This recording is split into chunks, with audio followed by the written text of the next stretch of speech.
반갑습니다. 오늘 26장 문형공부 신뢰와 공덕에 대한 말씀이신데 한번 같이 읽고 공부하시겠습니다. 좀 길어서 조금 읽다가 중간에 그만두겠습니다. 26. 말씀하시기를 다시 몇 가지 조항으로 문형공부 신뢰를 들어본다면 사람이 도덕을 공부하여 능히 불성의 지위를 얻은 것은 그 마음에 내가 불성의 위를 얻었거니 하는 생각이 없는 까닭이요. 또 헌신하여 영원한 공익자가 되는 것도 그 마음에 내가 공익을 하였거니 하는 생각이 없는 까닭이요. 세상에 처하여 영원한 안락을 누리는 것도 그 마음에 이것이 낙이거니 하여 집착하는 생각이 없는 까닭이요. 거기까지만 하겠습니다.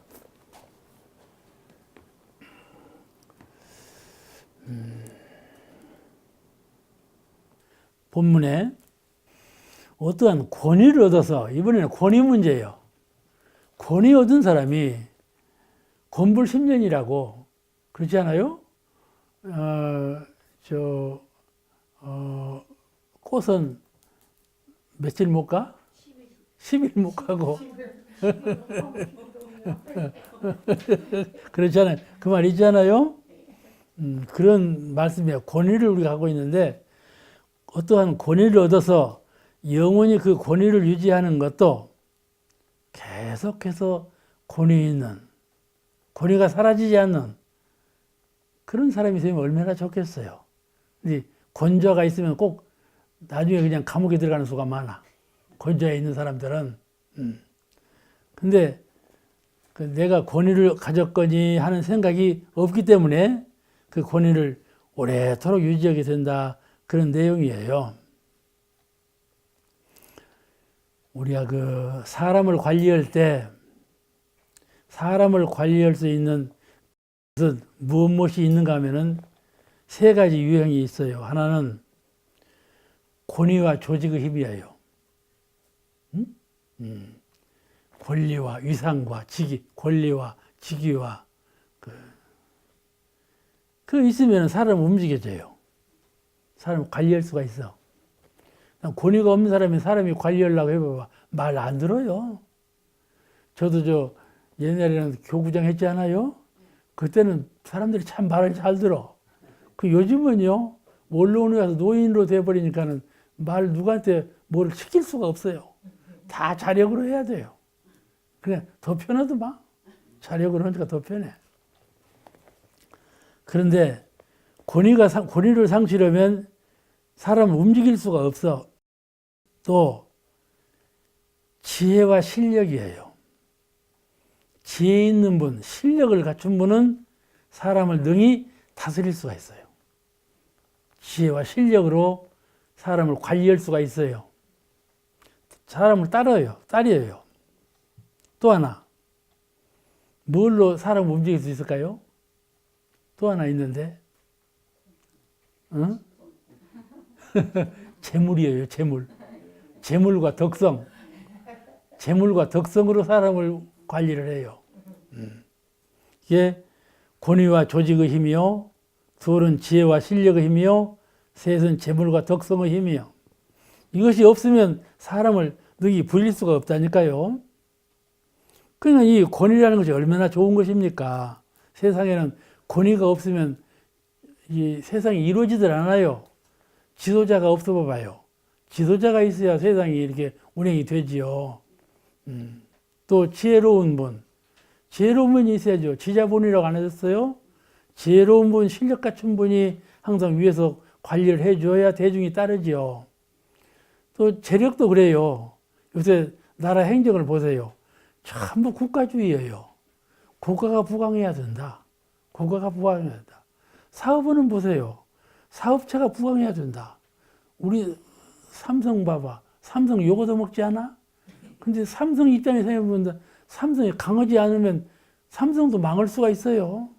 그냥 삼성 입장에서 보면 삼성이 강해야 되겠지 않아요? 그러니까 다 그러는 것이죠. 다 그것을 갖추려고 하지 않아요. 그러니까 세상은 권위와 또 그 지혜와 재물, 덕성 다 필요한 거예요. 필요한 것인데 거기에 치우친다 말이에요. 거기에 그것만 제일이다 이런 생각을 가지니까 이제 문제가 생기는 것이죠. 그냥 관념과 상에 머물렀다 우리 이것 보고 거기에 편착하면 이제 문제가 생기기 시작하는 거예요. 아까 얘기했죠. 화무 11홍, 곤불 10년. 그 말 유행어처럼 다 알아. 삼척 동자도 다 알아. 그런 말이 다 증명하는 말이요. 권력 봐봐. 권력은 비리, 부정, 부패, 탄압 이런 것이 다 거기서 생기거든. 하고 저항의 세력이 자꾸 생겨나지 않아요? 저항하는 세력 대상이 되겨.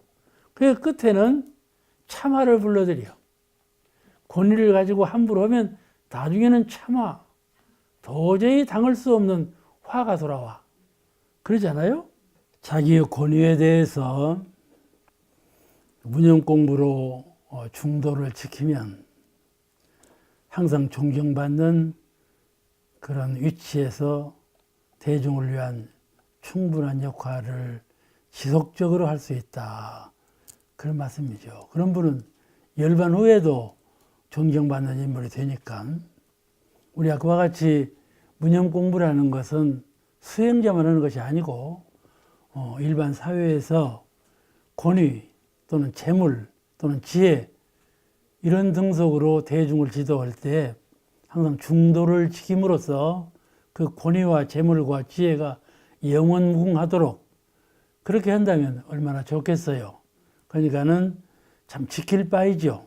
이걸 지키지 못해가지고 그것이 다 허무에 돌아가고 공연불에 그쳐버리고 마지막에는 우리에게 고가 돌아오는 것이죠.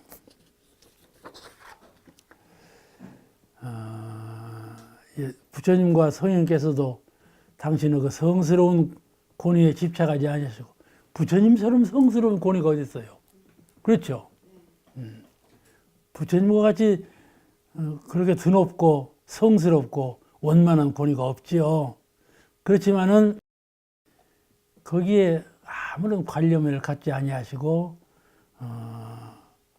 초월해서 무념과 무의의 경지를 유지하시기 때문에 그렇기 때문에 항상 존경을 받고 후세 만대의 부처님의 성좌에 계시게 되는 거 아니겠어요?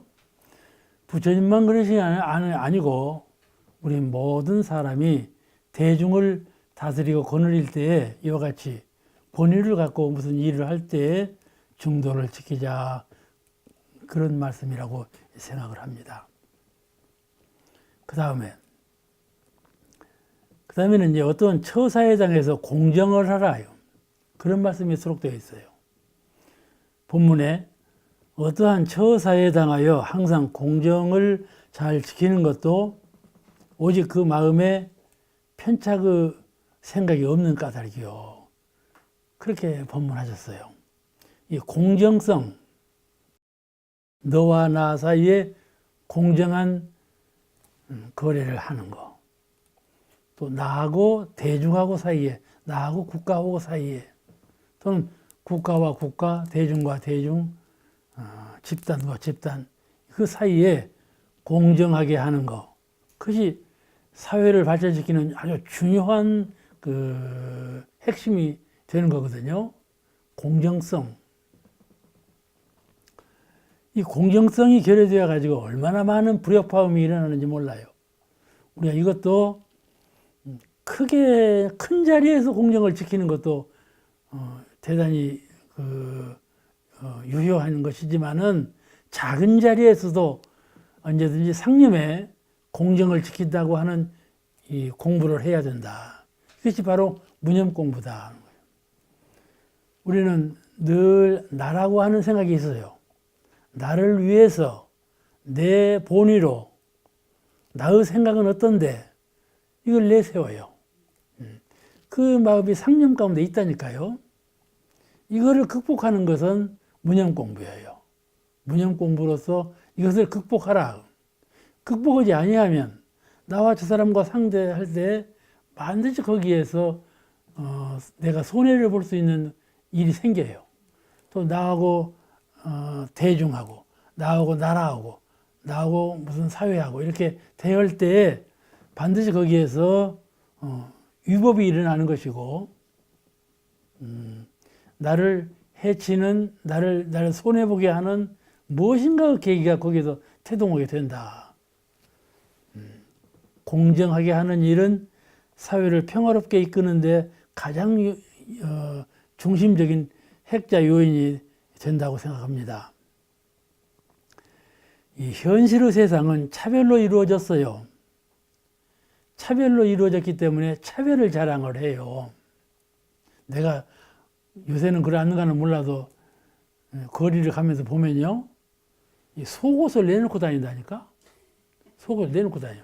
어째서 저 사람은 속옷을 내놓고 간다냐? 차별화예요.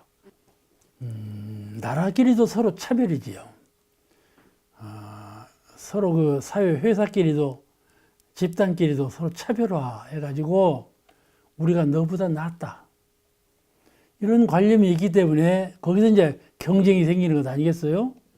이 세상은 경쟁 사회예요. 그래서 이 경쟁을 선의적으로 해야지 악의적으로 경쟁하는 것 때문에 평화가 깨지고 질서가 무너지고 서로 험괴하는 이런 난리 형국을 이루어가지 않아요.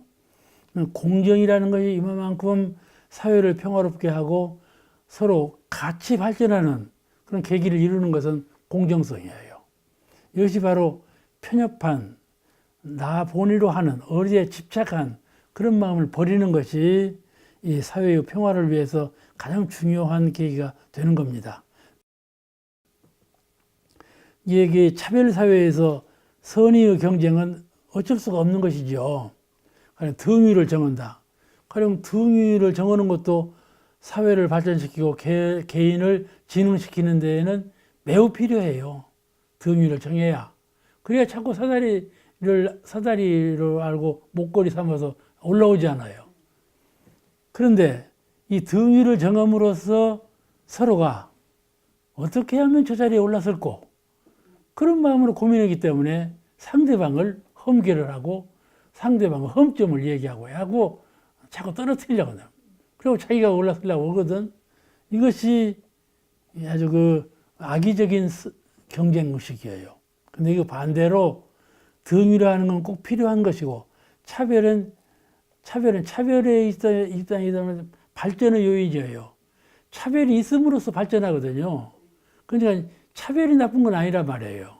그런데 선의적인 경쟁, 그 차별하려면 반드시 경쟁이 있게 되는데 그 경쟁을 선의적으로 법 있게 해야 되는데 그걸 악의적으로 하니까 세상에 고가 돌아오고 흉극이 일어나고 서로 손해보는 일이 발생한다 그런 뜻이죠. 그 세상 말로는 이겨야 산다 그래요. 이겨야 산다. 국민학교, 초등학교 운동회 때 봐요. 이겨라, 싸워서 이겨라. 그러잖아요. 우리 백군 어떤다고 전부 이기는 거예요. 전쟁터에 나가봐요. 전쟁터는 내가 안 살면 네가 살면 내가 죽는다 아니에요.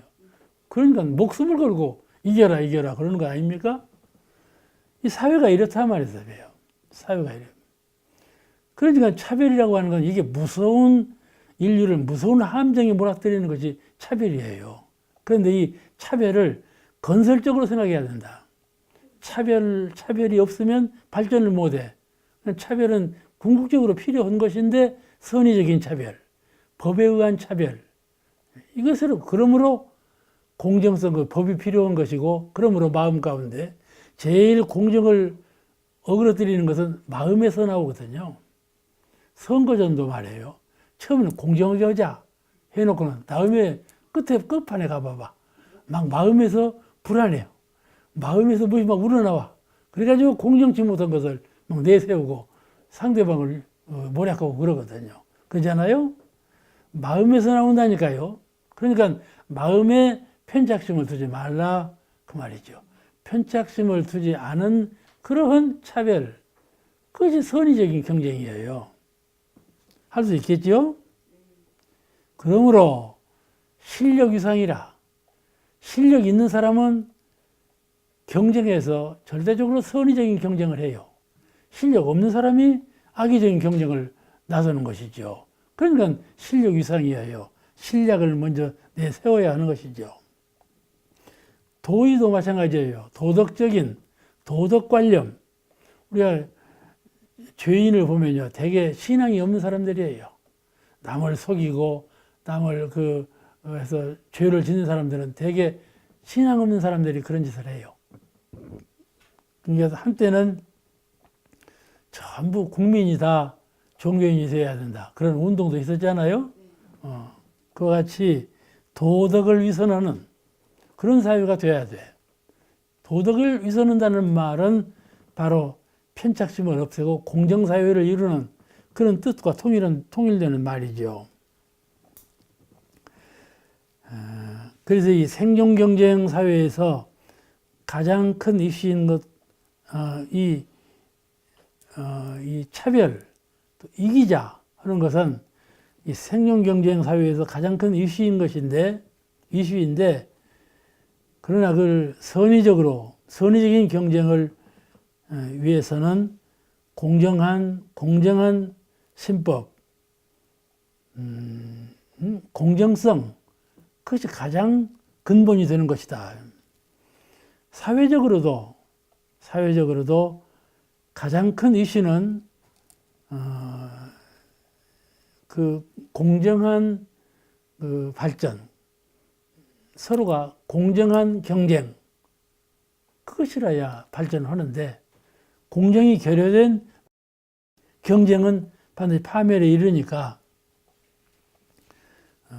거기에 반드시 마음을 편협하게 쓰지 않는 중도에 맞게 쓰는 그런 법도 훈련이 있어야 되고, 또 그런 거래하는 데 있어서 공정을 기하는 그런 단련, 훈련이 필요하다. 그런 뜻에서 오늘 공정을 지키는 데에도 반드시 무념이 필요하다. 뭐에 대한 무념이냐 하면은 처사를 해 나갈 때 처사에 얽매이지 말고 무념을 행해서 내가 일을 취사하지 않아요? 취사할 때 속마음, 마음 바탕은 무념에 두고 거기에 얽매이지 않는 마음을 근본에 씹고 그 일을 취사하고 일을 처사하면 반드시 공정을 지킬 수가 있다. 그런 뜻이죠. 예, 편착의 생각이 없는 까닭이요. 세상에서 개인 간에 서로 일을 도모해 갈 때 그 일은 참 공정하게 처리되었다. 그 사람은 참 어디다 내놔도 공정한 인물이다. 이렇게 오래도록 평가를 받고 평화스러운 그 관계를 유지하려면 그 마음에 편착심을 갖지 말고, 편착심이 없는 까닭이다 말이야. 그 마음에 편착심이 없는, 그러니까 이게 무념 공부죠. 그 마음에 무념 공부가 있기 때문에, 편착하는 마음이 없기 때문에 이런 공정을 행하게 되는 것이다. 그럼 여기서도 역시 무념 공부가 주장이 되는 그런 말씀이세요. 우리가 세상을 당해서 일을 처리해 갈 때 일을 처리하는 그 숨은 속마음은 항상 무념으로 일을 처리하라. 할 수 있겠죠? 참 어렵습니다. 무념으로 한다는 것이, 일을 딱 당하면 일에 국집되어 가지고 처리하지, 속마음으로 무념해야지, 그런 마음을 갖기는 어렵죠. 왜 어려운가 하면은 훈련하지 않았기 때문에 그래요. 무엇이든지요, 처음에 하면 참 어려워요. 안 돼요. 안 돼요. 그런데 자꾸 하고 또 하고 하면 그게 참 쉬워져요. 그런 과정이 있거든요. 사람이 누가 공부 잘해서 출세 잘하고자 하는 마음이 없는 사람이 누가 있겠어요. 그런데 실제로 공부하려면 공부가 어려우니까 안 하거든요. 그런데 공부하고자 하면 공부가 하기 싫은 것은 전생부터 공부하는 훈련을 안 쌓았기 때문에 그런 거예요. 이 3세를 두고 공부하는 마음으로 자꾸 그런 훈련을 쌓은 사람은 공부하기가 재미있는 거예요. 잘 되는 거고. 근데 그 훈련이 안 되면 그 어렵죠. 그와 같이 이 처사할 때 문형 공부가 저절로 되는 사람은 아주 숙달한 분이고, 그지 어려운 사람은 그만큼 훈련이 더디다, 안 됐다 그 말이죠. 그러잖아요? 아이고 어떻게 처사할 때 속마음으로 무념을 해. 그거 돼가지? 당신이 한번 해봐. 그런 마음이 나지요. 안 될 것 같아요. 그런데 잘 해보면 철이 들어야 된다니까. 그러니까 속마음에 지각이 열려야 돼. 아, 이런 것은 이렇게 해야 되겠구나. 평소에 살면서 습관적으로 많이 살아요. 전생에 해오던 습관대로 많이 하는데 나이가 들면서 배움이 깊어지면서 자기의 종교적인 신앙이 깊어지면서 철이 들잖아요. 철이 든 후에 가만히 생각해보면 이것이 참 나를 위해서 안 되겠구나. 응? 그동안에 재미있게 뭘 즐기다가도 이건 나를 위해서 하면 안 되는 것이로구나. 공상을 많이 끓이는 사람은요, 나오면 정신 이상이 된다니까요. 이게 생각에, 공상 끓이지 않아야 되구나. 나중에 치매가 거기서 오는 거구나. 정신 분열이 거기서 오는 거로구나. 전혀 끊어버리거든. 누구든지요, 술을 막 마셔요. 막 마셔. 너 술 먹지 마. 기어이 먹거든. 그래도 폐결핵 걸려봐봐. 죽게 생겼거든. 그럼 술을 딱 끊어버리는 거야. 그죠? 누가 가르치지 않아도 지가 끊어. 그렇잖아요? 가르치지 않아도 지가 끊는다니까? 그만큼 철이 들고 지각이, 그러면 우리가 도덕에 대해서 철이 들고 지각이 열리면 잘 하게 돼요. 스스로 마음 가운데 우러나서 잘하게 돼요. 무엇이든지 가르칠 때 남이 가르쳐가지고 억압적으로 하게 하면 잘 안 해요. 속에서 우러나오게 하도록 가르쳐야 돼요. 그래 자력으로 풀어야지 뭘 하자 해서 되는 건 아니에요. 가만히 명상해가지고 이것은 내가 이렇게 해야 되겠구나. 자기 역량이 트이고 자기 속 가운데 염원하는 마음이 있어야 그 일이 성공적으로 열리는 것이지, 염원하는 마음이 안에서 솟아오르지 않는 동안에는 그 일이 안 풀린다니까요. 이것도 마찬가지예요. 개인, 가정, 사회, 국가 간에도 공정이 필요한 것은 느끼지요. 느껴. 이번에도 어느 종교단체에서 공정성 없는 선거가 이루어져 가지고 그냥 야단법석이 일어난 일이 있었죠. 종교가에도 이런 일이 일어나는데 어찌 사회에서 이런 일이 없겠어요. 그러니까 항상 마음 가운데 치우치는 마음, 중도를 잃은 마음, 편착하는 마음, 이 마음을 제거하는데 노력해 가야 돼요. 작은 일이나 큰 일이나 내 마음이 편착하지 않는가, 내가 어디에 마음이 꿀박혀 있지 않는가, 내 마음이 어디를 즐겨 해가지고 거기만 밝게 생각하는 것 아닌가, 이런 생각을 늘 해야 돼. 그래 자가 반성. 그래가지고 항상 중도 입장에서 일을 처리해가는 그런 훈련을 쌓아야 돼. 우리 사회인이나 정치, 경제, 문화 세계에서도 일을 당하면 경쟁이 일어나거든요. 그 경쟁을 할 때 그때 문형 공부를 하라고 말씀이요. 문형 공부와 해탈 공부. 그것이 해탈이요. 무념이라는 건 바로 해탈이에요. 문형 공부, 해탈 공부를 겸하게 되면 목적하는 자기 단체, 자기 나라 그 발전과 평화가 이루어지는 것이죠. 정당한 발전과 평화가 이루어져. 근데 편착하면 반드시 선교를 보고 질서가 어지러워지고 평화를 유지하지 못하고 뜻을 이루지 못해요. 공정성을 갖는 것이 매우 중요합니다. 또 본문에 동정 간에 항상 정신의 안정을 얻는 것, 말씀이 좀 어려운데 동정 간에 정신의 안정을 얻지 어려워. 그것도 그 마음에 오직 애욕의 생각이 없는 까닭이요. 이 말은 좀 어려운 말인 것 같아요. 동정 간에 항상 정신이 안정을 얻지 못하는 거. 고요한 시간에도 정신이 이 생각, 저 생각이 막 떠올라. 아시겠죠? 그런 사람이 있다니까요. 뭐 일이 없으면 괜히 공상하고 그러고 앉았어. 이것을 어떻게 고칠 것이냐 이 말이죠. 자기가 고치려고 안 고쳐져요. 또 일이 있을 때, 동할 때에도 차분하게 순서 있게 이게 일을 처리하는 것이 아니라 그냥 무엇인가 듬성듬성하고 그냥 둥둥 떠가지고 잠자리처럼 그렇게 하는 일해 가는 사람이 있거든요. 저 사람이 뭔 일 저지를지 모르겠다. 이렇게 안정성이 없어 보이는 사람이 보여요. 동할 때에도 정신의 안정이 없고, 정할 때에도 정신의 안정이 없고, 정신이 둥둥 떴어. 그럼 뭐가 사리에 맞지 않지요, 생각이. 그 하는 행동이 법도에 맞지 않아요. 그러면서도 막 속으로 잘했다고 하면서 막 진행을 하죠.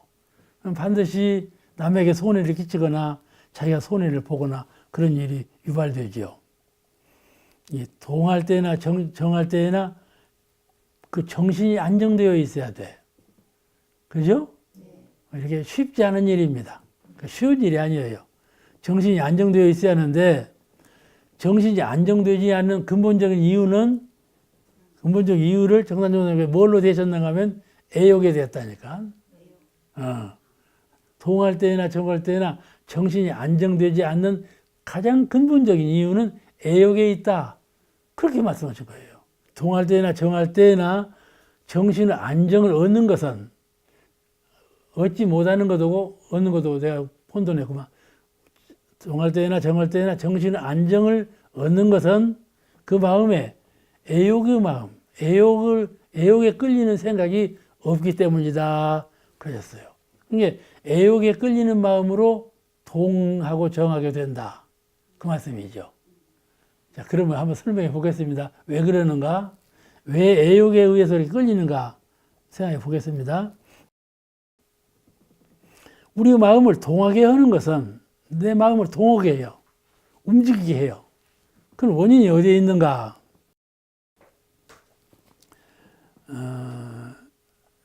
실로 여러 가지 경계가 있죠. 내 마음을 동하게 하는 것은. 그런데 가장 근본적으로 동하게 하는 것은 애욕이라 그 말이에요. 그러면 이 동물 생태학자들이 그 생태학자들의 말을 빌리면, 동물 생태학자의 말을 빌리면 짐승이나 물고기나 그 삶을 관찰해 보면 그것들의 행동은 먹을거리와 암수관계, 먹을거리 있는 곳으로 가고 암수관계 할 수 있는 곳으로 간다 그 말이에요. 짐승이나 물고기들이 다. 그게 동물 생태학자들이 관찰해서 하는 말이요. 동물만 그러가지고 사람도 그런다 그 말이에요. 사람도 그런다. 시작된다. 그걸로 관계에 의해서 시작된다 말씀이에요. 동하는 것이 그래 동함이 시작돼야, 기초적인 동함이 그리 시작돼야. 사람의 마음이 가장 강하게 동하게 되는 거. 사람의 마음이 안정하려면 안정할 수가 있는데 안정할 수 없이 가장 동해요. 그때가 언젠가 하면은 애욕에 의한 것으로 알려져요. 애욕이 생기면 억제할 수가 없이 동한다 이 말이에요. 그러므로 이 애욕이라는 말을 쓰신 것이요. 이해가 되시죠? 그냥 거침없이 사랑한다 그런 말도 함부로 하면 안 돼.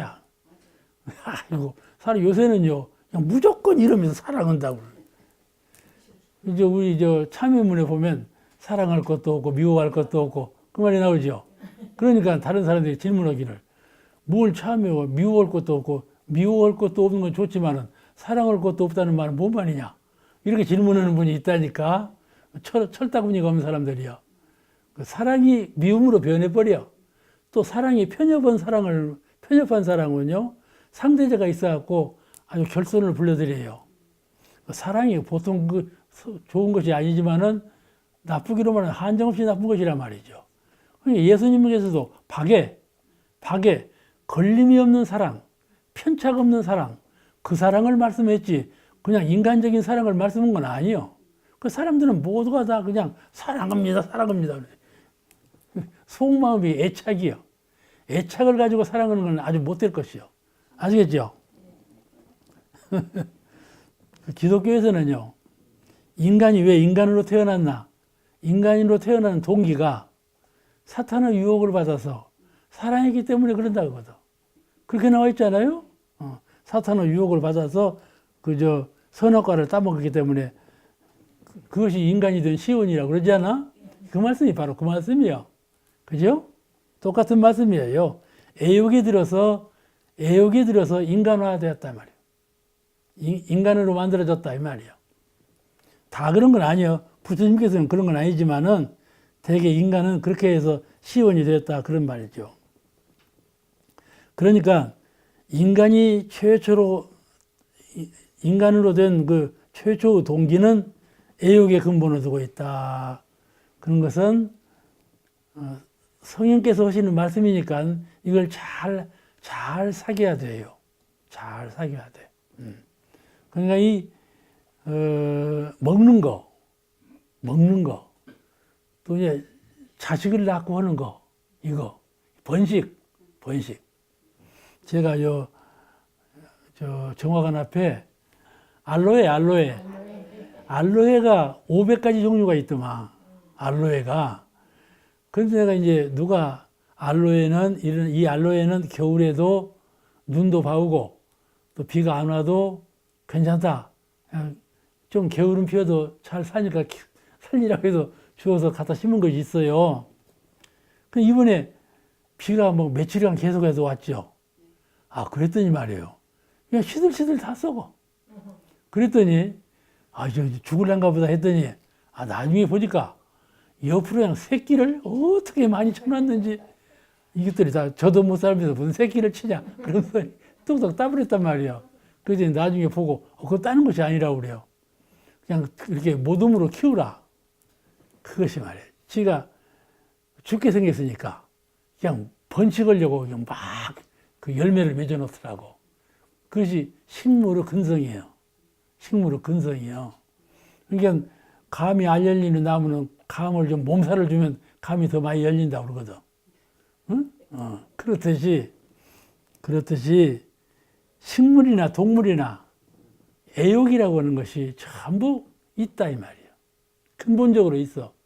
또 식욕.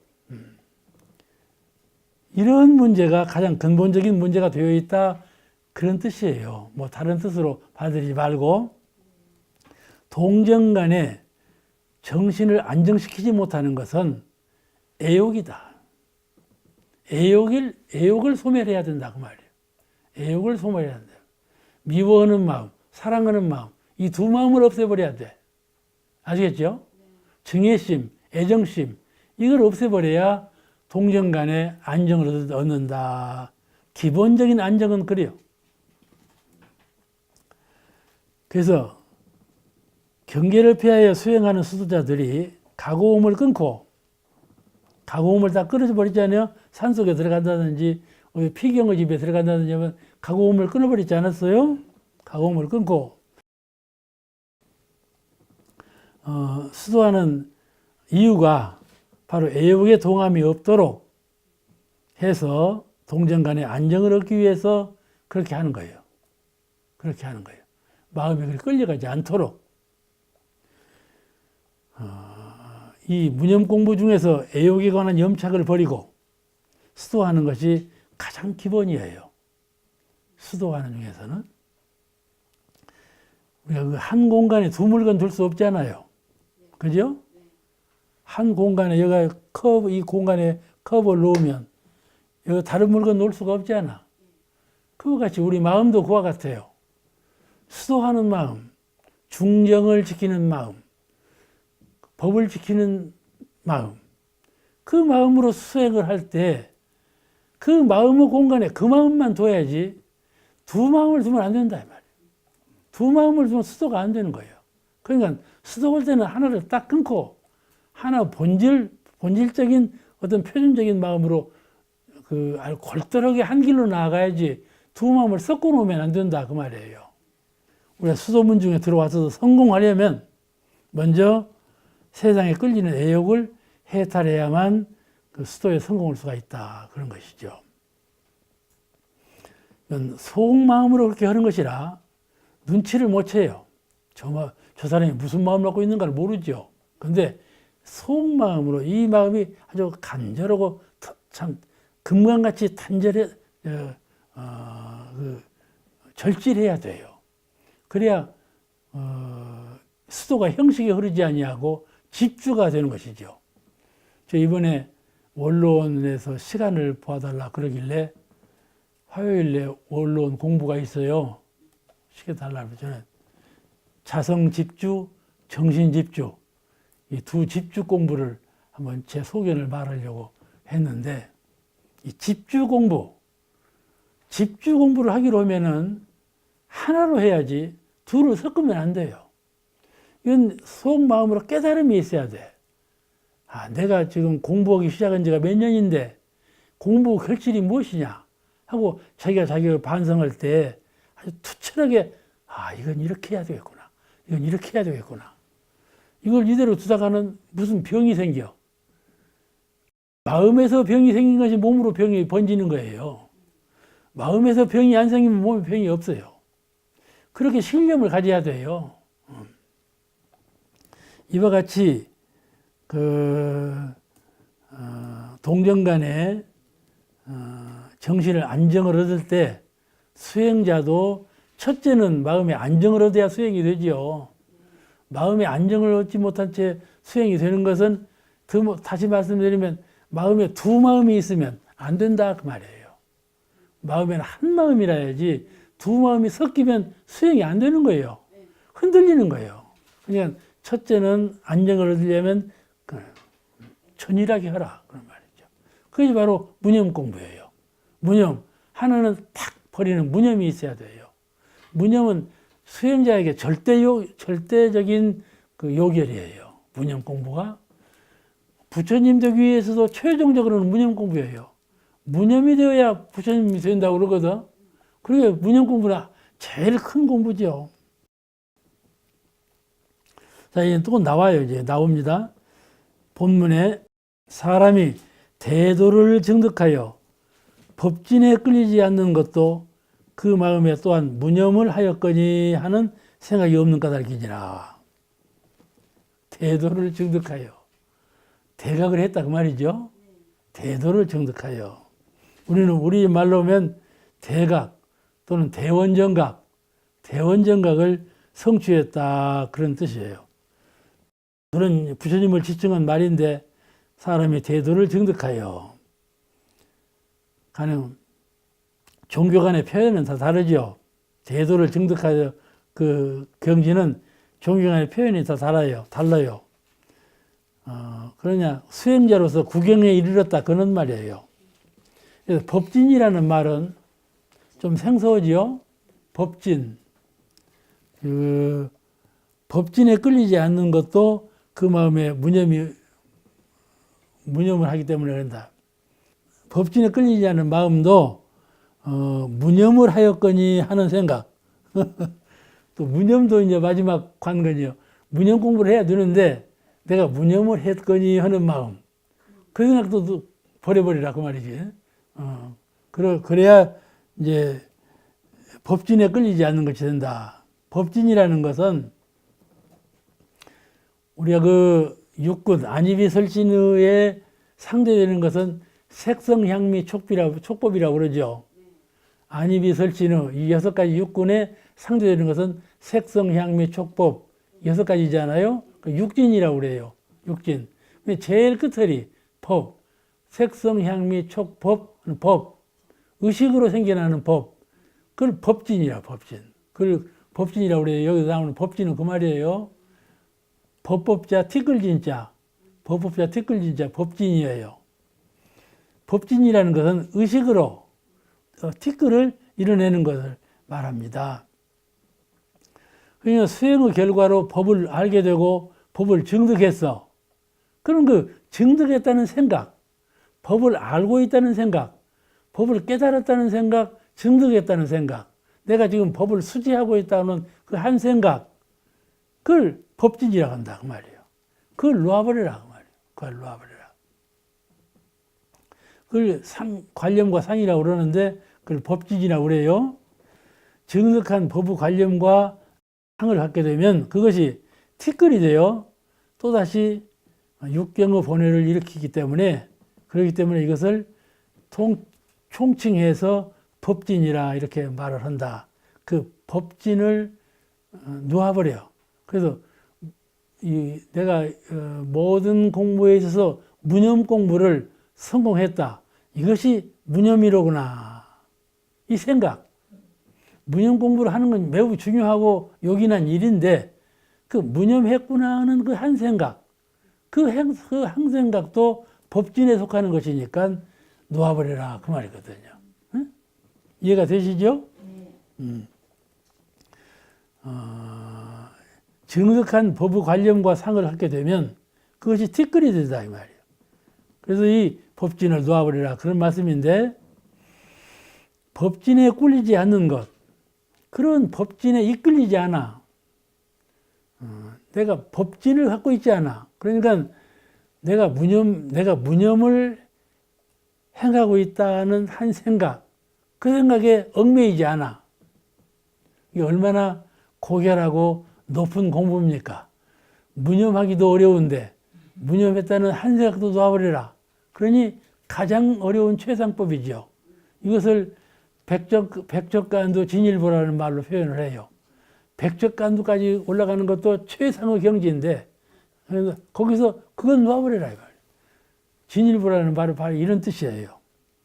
그 열매가, 제가 아까 얘기했죠. 열매가 가장 익었을 때, 잘 익었을 때, 그때가 최상이에요. 열매로는 열매 최상인데 꼭지를 따버려. 누가 따냐? 사은께서 그래요.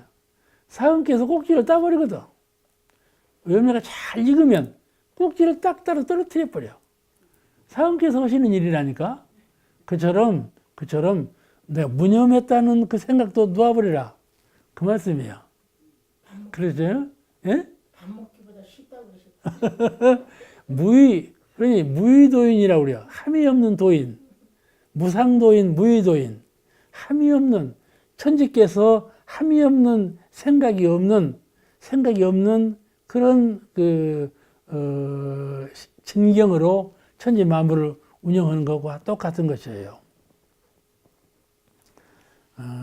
그래서 그 화엄경에 그런 말씀이 있죠. 아공법공, 공역공, 삼공사상. 그것이 바로 여기서 나온 거예요.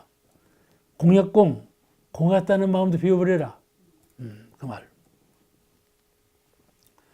무념공부는 이와 같이 최상근기의 수행을 넘어서는, 최상근기의 수행을 한 번 더 넘어서 그런 열반의 구경에 이르는, 진정한 열반에 이르는 그런 용어라고 생각이 됩니다. 그러니까 무념공부는 초단계부터 아주 작은 일부터 다 무념으로 해가는 훈습을 익혀서 최종적으로는 무념마저도 놓아버리는 그런 무념 공부를 해라. 아시겠죠? 처음에는 무념으로 대치를 해요. 그런 무념 공부를 해다가다가 최종에 가서는 무념마저도 놓아버리는 그런 무념 공부에 나서라.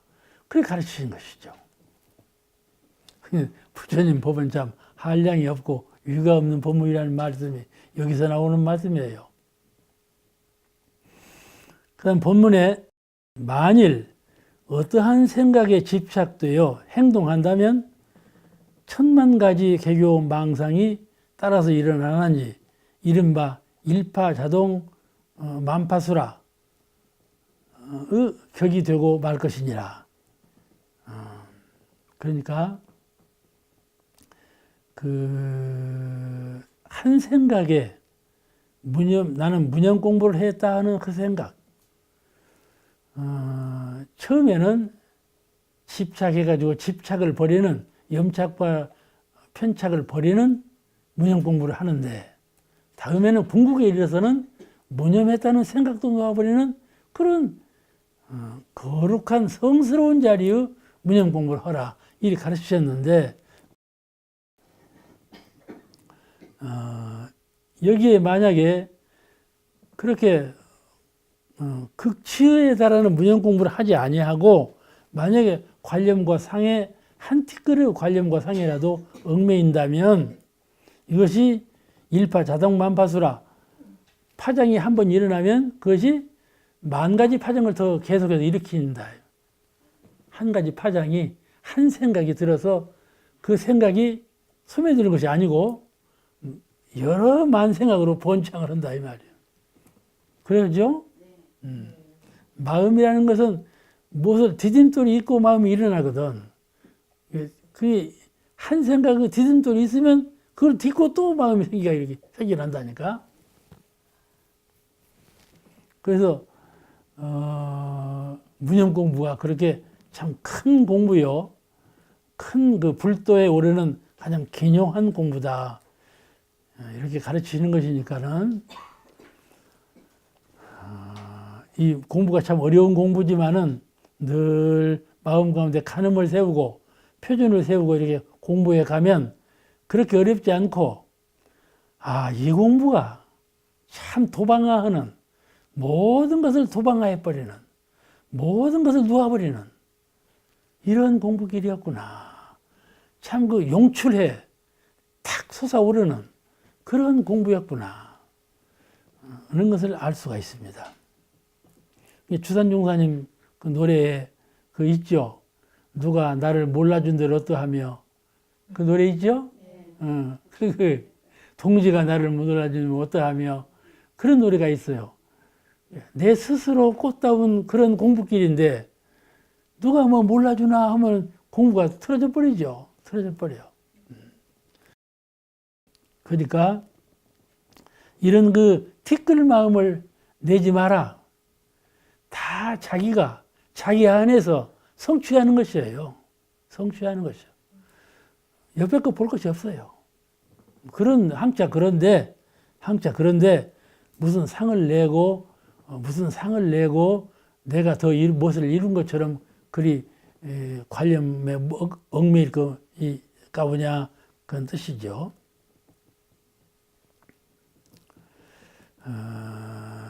우리가 자연을 말할 때 무위자연이라고 그렇게 말을 해요.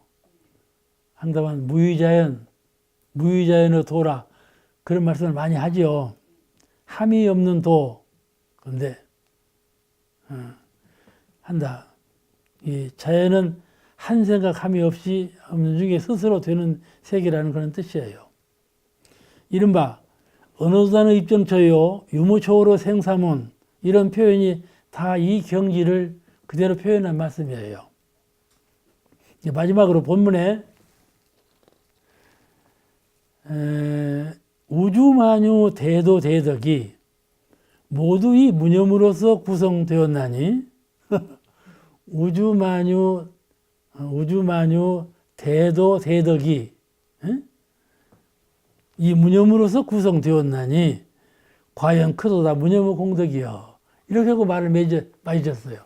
말씀을 맺었어. 자, 여기서 우주만유 대도대덕. 우주만유 대도는 말씀이 되는데 어째서 우주만유 대덕이라고 했나? 대덕은 사람을 지칭한 건데 대덕, 큰 덕을 갖춘 분. 대도는 우주만유 대도는 자연의 도니까 대도라 할 수가 있지만은 대덕은 사람의 성자로 하여금 성자를 부를 때 대덕이라고 그러는 건데 우주만유 대도 대덕이라 했다. 이는 천지 만물이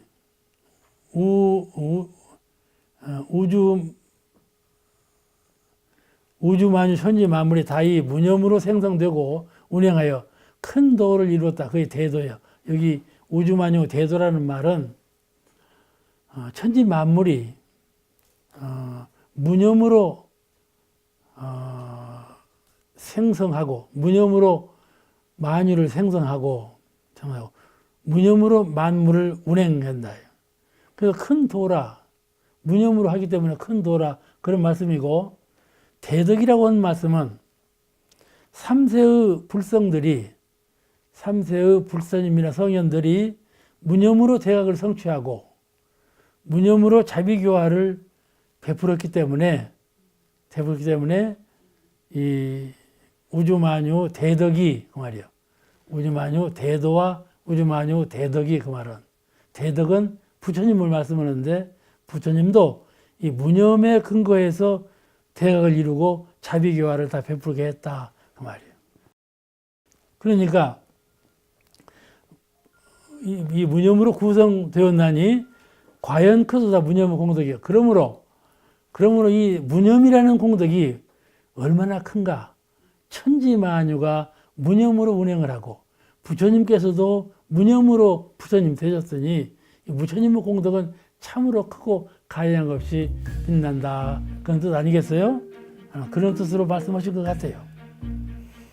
그러므로 무념 공부 공덕은 우리 심진장유 작은 것에서 비롯해서 우주만유 삼세 불성의 자취 없는 운행에 이르기까지 크고 크다 할 것이다.